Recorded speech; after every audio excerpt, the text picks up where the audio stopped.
Orang Madura tuh Mas diutamakan ada mereka tuh sama-sama saling kasih sayang. Kemudian yang ditembangkan lagi ada filosofi orang Madura, pupak, bebuk, guru, ratep. Jadi tata krama yang diutamakan orang Madura. Adab yang diutamakan, tata krama. Kalau di luar mengatakan carok-carok itu hanya bahasanya saja. Sebenarnya di Madura itu carok itu penyelesaiannya sebenarnya bukan penyelesaian daripada sebuah masalah, karena mereka sendiri itu karena ya mungkin karena emosi atau karena mereka itu mempertahankan harga diri, ya kan. Nah, kalau jengking itu simbol daripada bagaimana karakter orang Madura. Kalau jengking itu kan diem, tetapi jangan diusik. Kalau diusik langsung nyengatkan begitu. Lah itu orang Madura. Bismillahirrahmanirrahim.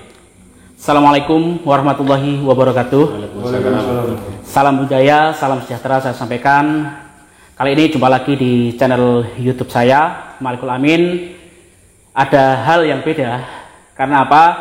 Saat ini saya syuting di kantor Pemda Bangkalan, ditemani dua maestro hebat. Ada Pak Sudarsono dan juga Bapak Hendra. Beliau adalah Kabid Kebudayaan Disbudpar Bangkalan, dan Bapak Sudarsono adalah seorang seniman, seni tari dan juga seni musik kontemporer atau musik etnik. Beliau sang maestro juga, pemilik Sanggar Tarara, Yayasan Sanggar Tarara. Beliau adalah pemilik dari Sanggar Tarara. Nanti kita akan bicara panjang lebar terkait hal-hal yang berkaitan dengan kebudayaan dan seni. Kebetulan saat ini saya ada di kantor Pemkab Bangkalan ini, sedang mengikuti pembuatan video klip karya dua maestro ini, yaitu memadupadankan atau berkolaborasi antara musik modern berupa rock and blues dengan genre rock and blues dan musik tradisional etnik.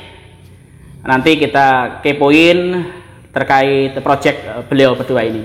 Sebelumnya saya akan menyapa Pak Sudarsono. Pak Sudarsono, bagaimana punya kabar? Alhamdulillah lagi baik-baik saja. Dalam pandemi alhamdulillah kita diberikan kesehatan. Alhamdulillah. Amin. Untuk kegiatan pentas seni masa pandemi ini terganggu atau tidak, Pak? Memang sedikit terganggu. Sedikit terganggu. Yang penting kita bagaimana kita mempola tentang tampilan, tentang bagaimana sistem garap dan sebagainya. Yang penting kita tetap berkesenian. Untuk event-event itu apakah berupa daring atau berupa sebuah karya offline yang dikirim pada sebuah event tertentu? Ada daring, ada offline, dan juga ada langsung, tetapi dengan pembatasan jumlah, kemudian semua mengikuti protokol kesehatan, pakai masker dan juga face shield. Ya kita harus sama-sama menjaga yang namanya dalam pandemi ini protokol COVID ya. Protokol COVID 3M. Menjaga jarak, mencuci tangan, memakai masker. Untuk Pak Hendra, bagaimana punya kabar Pak Hendra? Alhamdulillah, terima kasih baik. Saya agak pangkling kalau orang Jawa bilang, karena ketemu di kantor dengan ketemu saat beliau berkesenian sangat jauh berbeda. Pak Hendra ini adalah Kabid Kebudayaan di Dinas Kebudayaan dan Pariwisata. Beliau juga pelaku seni. Saat ini menggarap seni musik yang memadupadankan antara genre musik rock and blues dengan musik etnik Madura. Nanti seperti apa karyanya kita tunggu. Yang jelas sepintas tadi saya melihat sangat luar biasa. Dua jenis musik berbeda tapi disatukan, dan karakter dari kedua musik itu tidak berubah. Untuk Pak Hendra, Bapak ada di Kabid Kebudayaan ya? Ya. Ada hal yang ingin saya tanyakan. Untuk budaya dan seni itu ada perbedaan atau tidak?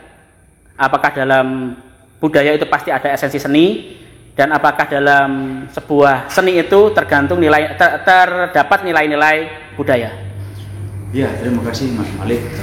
Kalau saya jawab pertanyaannya, jawabannya sudah dijawab sebenarnya sama Mas Malik bahwa ada budaya, di budaya itu juga ada seni. Jadi kita di sini bagaimana cara meramu, mengkolaborasi itu agar supaya bisa menjadi sebuah karya yang bagus nantinya. Menjadi karya yang bagus, baik. Karya yang bagus. Berarti dalam budaya ada esensi seni dan dalam seni ada nilai-nilai budaya. Ini mohon maaf ya, agak melenceng sedikit dari tema malam ini yang berkaitan dengan proyek Bapak Sudarsono dan Pak Hendra. Saya timbul pertanyaan di dalam benak saya. Jujur saya sendiri ini bukan orang Madura. Siap. Ada yang bilang bahwasanya carok itu budaya, itu apakah tepat atau sekedar tradisi dalam penyelesaian masalah? Kapasitas itu sebenarnya mungkin Mas Sudarsono bisa menjawab. Bagaimana Pak Sudarsono? Mohon maaf, takut ke persepsi orang tentang carok ya. Kalau pengertian saya tentang carok itu sebenarnya carok itu di mana tempat tuh ada, bukan hanya di Madura sebenarnya. Dan carok itu sebenarnya hanya katanya saja carok. Di Madura yang namanya carok itu adalah kalau ada satu perselisihan memakai senjata tajam itu carok namanya. Apakah dalam tempat tidak ada? Ada kan begitu ya. Nah, cuman sebenarnya begini, orang Madura itu katanya keras. Orang Madura itu katanya ambil sakrapnya dewe, tidak gitu sebenarnya. Orang Madura itu sebenarnya orang yang penuh kasih sayang, orang penuh dengan pengertian. Cuman orang Madura itu mempunyai filosofi sendiri, yaitu seperti ini yang saya pakai ini juga ada mengandung maknanya. Odeng. Ini odeng khas Bangkalan. Odeng khas Bangkalan, Pak. Itu odeng santapan namanya. Santapan maksudnya. Nah, ini kalau katanya bapak saya dulu ya, katanya bapak saya itu, ini adalah simbol daripada kalajengking. Kalajengking. Nah, kalajengking itu simbol daripada bagaimana karakter orang Madura. Kalajengking itu kan diem, tetapi jangan diusik. Kalau diusik langsung mengingatkan begitu. Lah itu orang Madura. Kalau harga dirinya dia itu diganggu, ya mesti dia akan berontak. Bukan orang luar mengatakan bahwasanya masalah perempuan, bukan masalah perempuannya, tapi harga dirinya. Harga diri. Ya, jadi jangan sampai dikatakan carok itu adalah budaya, bukan. Bukan. Atau budaya salah satu penyelesaian masalah, bukan seperti itu. Kalau terjadi karena satu, yaitu karena mereka itu memang betul-betul harga diri yang diutamakan. Itu harga diri. Nah, kalau orang mengatakan kalau ke Madura kita orang Madura carok dan seperti itu, kebanyakan orang luar ketika ke Madura itu hampir dia itu tidak mau balik lagi karena ramahnya orang Madura. Orang Madura itu diutamakan adalah mereka tuh sama-sama saling kasih sayang. Kemudian yang ditembangkan lagi ada filosofi orang Madura, Bupak, Bebuk, Guru, Ratu. Sangat menghargai keempat-empatnya ini. Apa tadi Pak? Bupak, Guru, Bupak, Bebuk, Guru, Bupak, Bebuk, Guru, Ratu. Bapak, Ibu, Guru dan Ratu. Ratu pemerintah. Guru itu orang yang memberikan ilmu kepada kita. Jadi tata krama yang diutamakan orang Madura. Adab yang diutamakan, tata krama. Kalau di luar mengatakan carok-carok itu hanya bahasanya saja. Sebenarnya di Madura itu carok itu penyelesaiannya sebenarnya bukan penyelesaian daripada sebuah masalah, karena mereka sendiri itu karena ya mungkin karena emosi atau karena mereka itu mempertahankan harga diri, ya kan. Nah, kalau ada penyelesaian terbaik, ya mesti ada penyelesaian terbaik tidak melalui carok gitu. Berarti bisa disimpulkan carok itu bukan sebuah budaya, bukan sebuah budaya. Tapi cara penyelesaian masalah ketika sudah dengan cara musyawarah tidak bisa dan mentok dikarenakan sebuah harga diri yang diinjak mungkin. Ya, harga diri itu aja. Ini sedikit mengobati rasa penasaran saya ketika saya hidup di Madura di sini. Dan apa yang disampaikan Pak Sudarsono ini betul. Alhamdulillah Madura itu ramah-ramah, baik-baik, dan rasa kekeluargaannya sangat tinggi. kalau ditanya kerasan, sangat kerasan di sini. Dan saya sudah dapat 13 tahun di Madura sini, belum ada niatan untuk kembali lagi ke Jawa. Alhamdulillah bisa kenal Pak Sudarsono, yang saya anggap sebagai guru saya dan juga saudara saya. Kenal Pak Hendra yang sangat luar biasa, humble, ya sudah seperti kakak saya sendiri. Omong-omong terkait proyek yang Bapak Sudarsono garap dengan Pak Hendra ini, maksud dan tujuan apa? Mungkin Pak Hendra atau Pak Sudarsono bisa menjawab. Karena ini murni ya, atau jujur, yang mempunyai gagasan, yang mempunyai arrangement atau yang mempunyai garapan musik itu Pak Hendra. Pak Hendra ya? Pak Hendra. Alangkah ini Pak Hendra yang menjawab itu, nanti saya melengkapi aja. Siap. Bagaimana pendapat Pak Hendra? Ya, terima kasih Mas Malik. Jadi tujuan sebenarnya sih dari saya pribadi hanya ingin unek-unek saja, mengeluarkan unek-unek. Saya bagaimana di sini saya ingin membuat sesuatu yang mungkin untuk saya pribadi lebih bermakna ya. Jadi maksud saya di sini tujuan saya hanya ingin memberikan sebuah apresiasi kepada generasi muda khususnya dalam hal mencintai budaya tradisi dengan mengkolek sesuatu kultur dari luar yang saya dapetin. Saya belajar dulu di sekolah, kuliah dulu, ya memang saya belajar musik-musik Eropa gitu. Nah, kenapa tidak sekarang kita ingin mencoba bagaimana dengan genre yang saya punya ini, saya ingin mengkolaborasi. Saya juga ingin terjun belajar langsung kepada Mas Sudarsono ini, bagaimana kalau kita kolaborasi dengan genre rock and roll, blues itu masuk dengan etnis. Jadi di sini kalau boleh saya karang sendiri, rock etnik gitu. Rock etnik. Iya, rock etnik. Jadi perpaduan dari rock and roll, rock dan etnik. Gitu loh. Temanya apa Pak? Tema untuk tema ya, dari secara ini project. Saya di sini memang mengasih judul pada karya ini, judulnya Tangtanian. Tangtanian. Kalau diartikan bahasa Indonesia apa ya? Kalau diartikan dalam bahasa Indonesia ini mungkin rumahku atau halamanku ya. Rumahku atau halamanku. Bagaimana di situ saya ingin mengajak kepada generasi, karena satu yang penting Mas Malik, di Madura ini atau mungkin di Jawa atau mungkin di Indonesia ya, pendidikan tataran anak didik khususnya untuk di sekolah-sekolah itu sangat jarang dikenalkan dengan yang namanya itu apa selindro, apa itu pentatonis. Nah, pengenalan ini penting sekali. Bagaimana membuka mindset agar mereka itu bisa mencintai tradisi, mencintai budaya. Ini yang semakin hilang karena tergerus dengan arus globalisasi kultur dari luar juga. Ini yang saya inginkan. Bagaimana saya mengajak Mas Darso yang sudah banyak pengalaman ini berkolaborasi, membuka mindset generasi muda agar supaya juga bisa ikut mencintai budaya kita ini.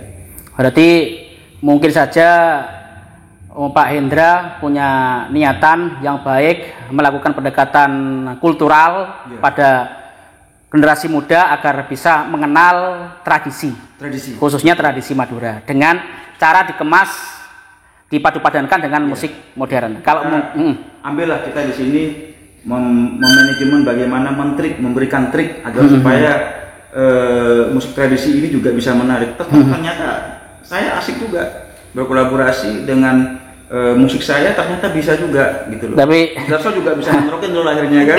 Luar biasa. Tadi saya sempat melihat memang sangat luar biasa, sangat luar biasa. Walaupun pasti untuk memadu-padankan dua jenis atau genre musik yang sangat berbeda, etnik dengan musik rock and blues ya, rock and blues Pak. Itu memiliki tingkat kesukaran yang sangat luar biasa. Tapi saya tadi melihat sangat luar biasa. Untuk musik etniknya itu muncul, karakternya ada, tidak berubah, dan untuk rock and bluesnya itu tampak juga. Pak Sudarsono ya, Pak Sudarsono. Untuk pembuatan sebuah karya, satu video klip atau satu karya musik instrumental ya, yang berjudul Tangtanian, membutuhkan waktu berapa lama untuk mensinergikan atau mengkolaborasikan dua musik yang berbeda ini? Ini yang kedua kalinya Pak. Ya. Udah beberapa Oh dulu sudah punya karya ya? Kalau dulu apa judulnya Pak? Judulnya Perjalanan. Apa ya? 1000 wajah. 1000 Saya wajah. baca ada musiknya dan ada vokalnya ya. Ada vokal. Bisa dicek di YouTube juga itu. Siap. Judulnya apa Pak? 1000 wajah itu kebetulan bersama proyek band kami yang namanya Jam Karet. Jam Karet. Jam Karet.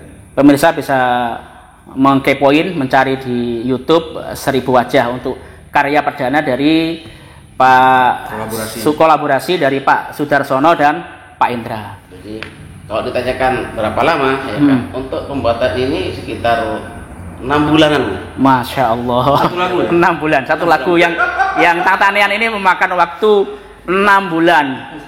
Durasinya 5 menit, pembuatannya 6 bulan. Ini sungguh mahakarya yang pasti sangat luar biasa. 6 bulan itu apa karena kita belum mood ya kan? Karena kita begini, saya nyantai aja dengan Mas Hendra, nyantai aja, tidak ada tekanan dan tidak ada tujuan untuk apa festival atau apa tidak. Tapi kita berdua ini bagaimana, saya ingin tahu yang namanya rock and roll. Hendra juga ingin tahu yang namanya kerawitan gini. Ya, menarik Ya kan. Nah, saya ingin bahwasanya musik-musik Madura itu artinya begini. Silakan kamu itu bermain dengan ala musik kamu.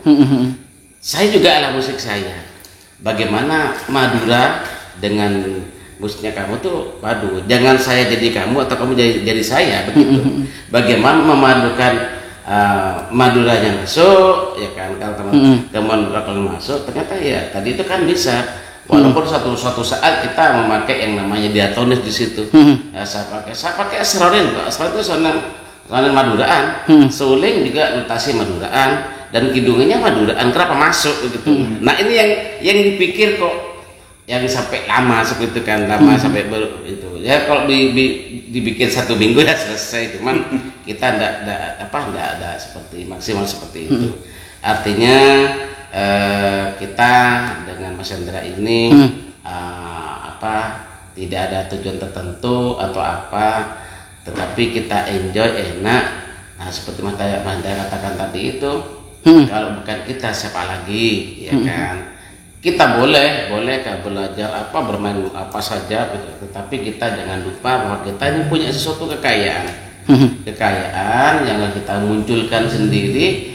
Nah kalau ini kita munculkan sendiri, maka orang lain akan mengenal bagaimana Madura. Ya banyak teman-teman semadura yang sudah berbuat atau bagaimana, cuman kita memulai ini sebenarnya sudah lama, cuman baru beberapa bulan, tahun ya kan, kita sudah berkolaborasi dengan Mas Hendra ini. Yang tahanan itu kalau kita mengambil filosofinya, tang halaman. Ini loh kita, ini saya. Ya kita bebas apapun, kita ya tuangkan aja di situ. Kita nggak tahu apakah benar salah atau tidak. Yang penting inilah kita, ini halaman kita, ini tempat kita, ini tempat bekerja kita, gitu aja. Luar biasa. Saya sendiri penasaran hasil fixnya seperti apa. Kalau tadi hanya kan ada berapa, Pak Indra? Ada berapa tempat untuk pembuatan video klip ini? Di sini kita memang destinasi wisata itu ada sekitar 5 atau 4 tempat ya untuk pengambilan lokasi syuting. Jadi memang rencana kami di sini sambil menyelam minum air. Saya dengan hobi untuk di musik ya. Saya ingin mengkolek kesenangan saya dengan Mas Sudarsono melewati musik etnisnya itu, dan juga mungkin di sini saya juga ingin juga sambil menyelam minum air mempromosikan mungkin ikon-ikon yang ada di kota tercinta ini, di Bangkalan ini. Berarti ada sisi-sisi promosi, promosi terkait destinasi wisata yang ada di Pemkab Bangkalan. Ikon-ikon cagar budaya yang memang secara tupoksi juga di kantor saya juga punya tanggung jawab besar juga untuk bisa mempromosikan. Tapi kalau ke kantor nggak pakai baju ala rock, nggak pakai baju ala rocker. Ini hanya untuk kebutuhan perform aja. Luar biasa, saya kaget. Pernah ke kantor beliau, nggak nyangka jika beliau bisa berpenampilan seperti ini. Tadi saya gojologi, Pak kalau ke kantor besok pakai ini Pak ya. Nanti sama Pak Kadesnya nanti ditegur. Perlu saya informasikan, Pak Sudarsono ini sudah mendedikasikan banyak hal terkait kesenian dan kebudayaan di Kabupaten Bangkalan. Beliau sudah lama berkecimpung di sanggar tari dan musiknya yang bernama Sanggar Musik dan Seni Tarara. Saya ingin tahu, Pak, apa untuk Sanggar Tari Tarara itu berdiri tahun berapa, Pak? Kalau kita memulainya itu tahun 1996. 1996. Itu memulai saya melatih anak-anak. Kemudian dari prestasi-prestasi itu mendapatkan kesempatan ya festival lomba dan sebagainya. Di tahun 2000 juga ikut terlibat PON 2000. PON 2000. Ya. Dan juga ikut festival di Jawa Timur juga ada prestasi, sehingga tahun 2002 dikasih cerita ya, kalau itu tidak perlu disampaikan terlalu detail ya kan. 2002 baru saya kukuhkan Sanggar Tarara. Tarara itu artinya tarian rakyat Madura. Tarara, tarian rakyat Madura. Sangat simpel sekali. Tarian itu kalau orang Madura katakan tarian itu ruang geraknya atau kulinah dari Madura atau bergeraknya orang Madura dengan hal-hal yang positif. Nah jadi alhamdulillah Mas sampai sekarang ini di Tara tuh banyak pengembangan baik tari, kita punya musik campur sari, kita sekarang merangkak ke dalam ya Sirkora Musik Dongeng tadi kita menggabungkan musik etnik dengan itu di Sanggar, dan juga kita sudah bergerak WO dan sebagainya. Alhamdulillah sampai sekarang Sanggar Tara murid saya banyak sekali sekarang, dari anak-anak sampai dengan yang remaja. Ya itu bergeraknya kita, dan juga kita sering buat lagu-lagu itu, dan juga selain tari juga kita tetap yang namanya lagu-lagu Madura. Kita tidak harus tetap dimunculkan ke dalam ini, jangan sampai hilang begitu. Untuk muridnya itu banyak atau sedikit, Pak? Untuk alumni itu kira-kira ada berapa? Kalau untuk yang alumni Sanggar di register itu kemarin bukan kemarin ya kan, setiap satu bulan kita ada rapat tentang pengurus, 3 bulan juga kita ada rapat tentang pengurus besar. Itu kemarin itu 5.000-an begitu. Luar biasa pemirsa, 5.000 pemirsa. Ini angkatan 96 rekor. Mereka tuh udah berhenti. Tingkat antusias masyarakat terkait keberadaan Sanggar Tari dan Musik Tarara ini sangat luar biasa. Artinya mereka tidak berhenti karena ada yang kuliah, ada yang kawin dan sebagainya. Tapi kalau kita setiap 3 tahun kita ngadakan hari ulang tahun Sanggar, mereka datang semuanya. Nggak perlu ngundang orang untuk berkumpul di situ. Reunian. Nah, sekarang yang aktif itu untuk yang anak-anak 150. Kemudian untuk yang remaja 100 berapa gitu ya, 130 berapa gitu. Yang aktif 1 minggu latihannya 4 kali, anak-anak 2 kali 1 minggu untuk yang remaja. Dan jadi sekarang ini anak-anak semuanya alhamdulillah kita difasilitasi tempat oleh Disupar ya juga karena Mas Hendra perjuangan Pak Hendra. Kita ada tempat di situ, alhamdulillah anak-anak enjoy di Sanggar, latihan kerawitan, latihan musik, latihan tari, dan juga membuat bentrok-bentrok pengembangan karnival dan sebagainya. Untuk di Sanggar sendiri itu tidak mempelajari hanya seni tari dan musik tradisional Madura saja, Pak ya? Mungkin juga mempelajari kebudayaan-kebudayaan dari daerah lain. Iya, pada intinya tari yang diajarkan adalah tari produksi sendiri. Produksi sendiri. Ya, produksi sendiri. Dan tidak menutup kemungkinan dan juga untuk sebagai wawasan anak-anak diajari tari Jawa Timuran, Banyuwangian, Kalian, itu kita perkenalkan di sana dan juga diajari seperti itu. Hingga anak-anak di Sanggar itu bisa senang di situ. Dan juga satu sanggar ini saya juga di situ bagaimana anak-anak bukan hanya latihan saja. Pengembangan arahnya saya kerjasama dengan sekolah-sekolah, anak saya bisa melatih ekstra di situ. Kurikuler. Dan juga anak-anak saya itu saya ajari bagaimana caranya menciptakan sebuah karya. Ada 15 anak sekarang yang melatih yang bisa buat karya.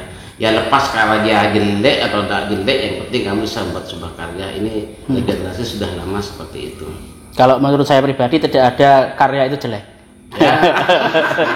Hanya orang-orang yang tidak mengerti esensi seni sendiri itu yang mengatakan jelek, karena nggak paham bahwasanya kita semua ini makhluk Tuhan atau sebuah karya mahakarya yang sangat luar biasa dari Tuhan. Semuanya indah. Diam aja indah, apalagi berproses. Mungkin demikian Pak ya. Untuk pemirsa yang mungkin putra-putrinya ingin dilatih tari dan musik oleh Pak Sudarsono, Pak Sudarsono bisa langsung daftar ke Sanggar Tari Tarara. Sanggar Tari Tarara. Takut keliru ini. Bisa daftar langsung ke Sanggar Tari Tarara. Untuk pendaftarannya itu mau dimulai tahun ajaran baru apa setiap saat bisa diterima, Pak? Setiap saat bisa diterima, kan di sana itu ada kelas-kelas, ada kelas pemula, ada kelas A, B, dan C. Jadi kalau pendatang mendaftar langsung ada yang ngelatih di situ. Jadi memang harus manajemen itu harus kita atur betul. Manajemen harus, apalagi di masa pandemi ini kita tetap berjalan, kita tetap latihan. 150 anak ya latihan, jadi bagi ini harus kedatangnya 50 maksimal itu 50 ya. Jadi yang 150 itu bertahap latihannya.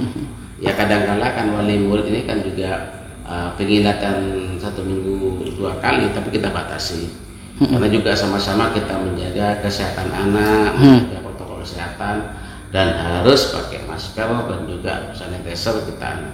Yang tidak bawa masker dikasih. Luar biasa. Patuh protokol COVID, protokol kesehatan. Harus. Berarti proaktif dengan program pemerintah. Iya. Ada yang ingin saya tanyakan lagi Pak Sudarsono terkait seni tari dan musik tradisional. Seiring berkembangnya zaman, apakah mengalami pergeseran? Dan pergeseran itu apakah mempengaruhi pakem yang ada? Atau pakem-pakem yang sudah ada itu juga ikut berubah? Kalau yang saya alami, kita sebenarnya seni ini kan harus bukan mengikuti zaman sebenarnya. Kita bagaimana seni ini diterima oleh masyarakat pada zaman, dari zaman ke zaman. Dari zaman ke zaman. Nah, kalau kita tidak mengikuti zaman ke zaman, maka akan ditinggal oleh zaman itu. Cuman Madura punya sesuatu. Madura ini kan ada beberapa kabupaten kan, antara Sumenep, Pamekasan, Sampang, Bangka ini kan punya karakter berbeda-beda. Nah, kita di Sanggar ini walaupun ikut kekinian, nah kita tetap yang namanya nuansa Bangkalan atau Madura tetap harus kita pertahankan. Pakem, kalau pakem bicara pakem, kalau orang sini mengatakan tidak ada pakem, tetapi ciri khas harus memang ada.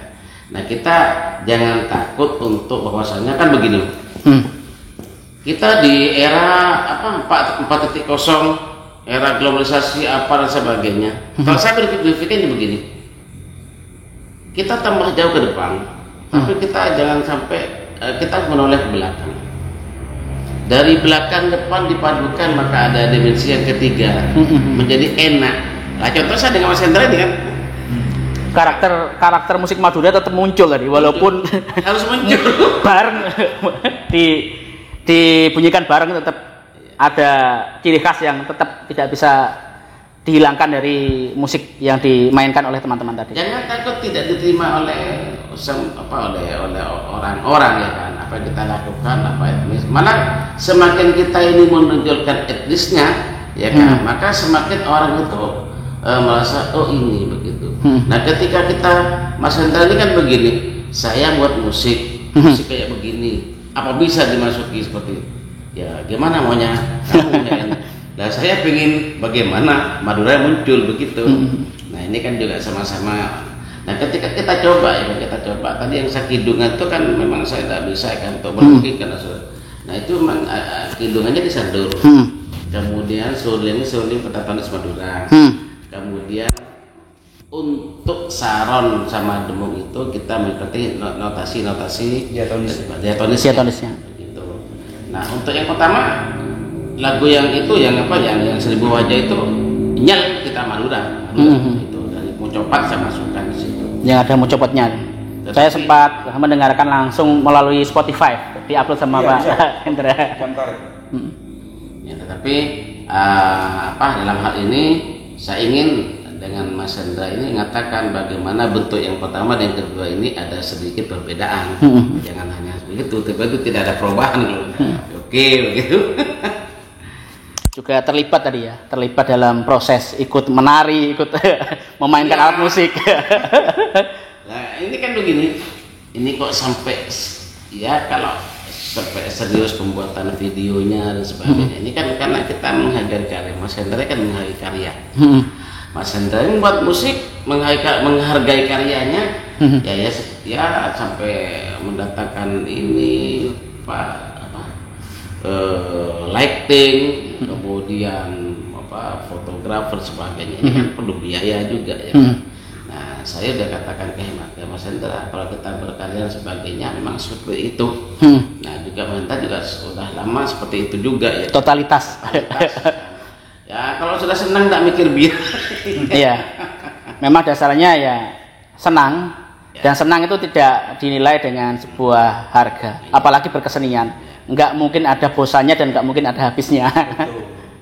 Mungkin ini sejuil ya Mas Hendra yang kita lakukan, sejuil. Banyak teman-teman yang di luar sana lebih dari itu. Ya mudah-mudahan apa yang dilakukan oleh kita ya kan menambah khasanah khususnya di Bangkalan ini. Bermanfaat. Bermanfaat tuh teman-teman. Pasti bermanfaat. Nggak mungkin enggak. Kolaborasi sang maestro dengan pejabat muda ini. Menghasilkan sebuah karya yang sangat luar biasa. Kita tunggu, kita nanti kemungkinan jika ada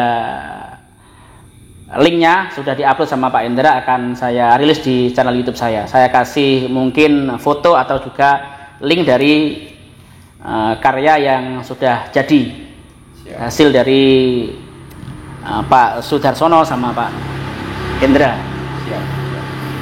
Untuk yang terakhir Pak Hendra, mungkin ada pesan-pesan buat pemirsa sekalian atau generasi muda Madura, sekaligus closing statement atau closing opinion. Ya, yang pertama mungkin sedikit saja dari saya. Bagaimana yang pertama ini kita bisa jangan malu kita untuk berkarya. Jangan malu juga kita juga bisa memunculkan karakteristik kita.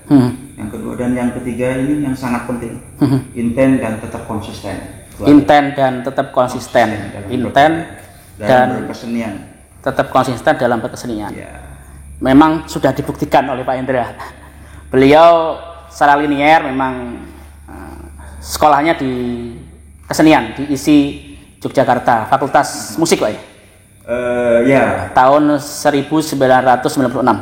Ya, Mungkin ada yang disampaikan untuk Pak Sudarsono pada pemirsa sekalian sekaligus closing opinion. Saya hanya menambahkan saja, marilah kita bahwasanya Madura tidak dikenal dengan sangat menyeramkan. Madura dikonotasikan yang enggak. Kita munculkan bahwasanya Madura tidak seperti itu. Madura ini penuh dengan tata krama, etika dan sopan santun. Kalau ada hal-hal yang seperti itu, kan, itu ya dimanapun saja kan ada. Ya, tapi kita harapan ke depan ya mudah-mudahan para kaula muda yang pecinta seni mudah-mudahan sama-sama memunculkan bagaimana sih Maduranya, bagaimana Sumenepnya, bagaimana Pamekasannya, bagian Sampang dan Bangkalnya, dan utamanya bagaimana kolaborasi semuanya tentang Madura dan musik kekinian. Enak mudah-mudahan itu yang harapan saya, yang namanya kesenian dan kebudayaan Madura muncul ke permukaan yang sangat memberikan arti bahwasannya Madura tidak seperti yang diberitakan seperti itu. Sudah Pak? Ya sudah. Terima kasih pemirsa, demikian tadi perbincangan yang sangat menarik antara saya dengan dua maestro, Pak Sudarsono dan Pak Hendra selaku Kabid Kebudayaan Disbudpar Bangkalan. Intinya dengan seni hidup kita jadi indah, dengan budaya kita jaga persatuan dan kesatuan. Tetap satu NKRI, nggak ada Dayak, nggak ada Jawa, nggak ada Madura, kita adalah Indonesia. Mudah-mudahan konten yang saya sampaikan ini bermanfaat. Mohon maaf jika agak belepotan omongan saya karena sudah ngantuk, ini jam 1:30 dini hari. Tadi saya keasikan lihat proses pembuatan video klip, jadi nunggu usainya baru berbincang-bincang dengan maha guru saya dua-duanya. Bila ada salah kata, mohon maaf. Jangan lupa klik tombol subscribe dan like, share yang jauh. Akhiran dari saya, wassalamualaikum warahmatullahi wabarakatuh. Waalaikumsalam warahmatullahi wabarakatuh.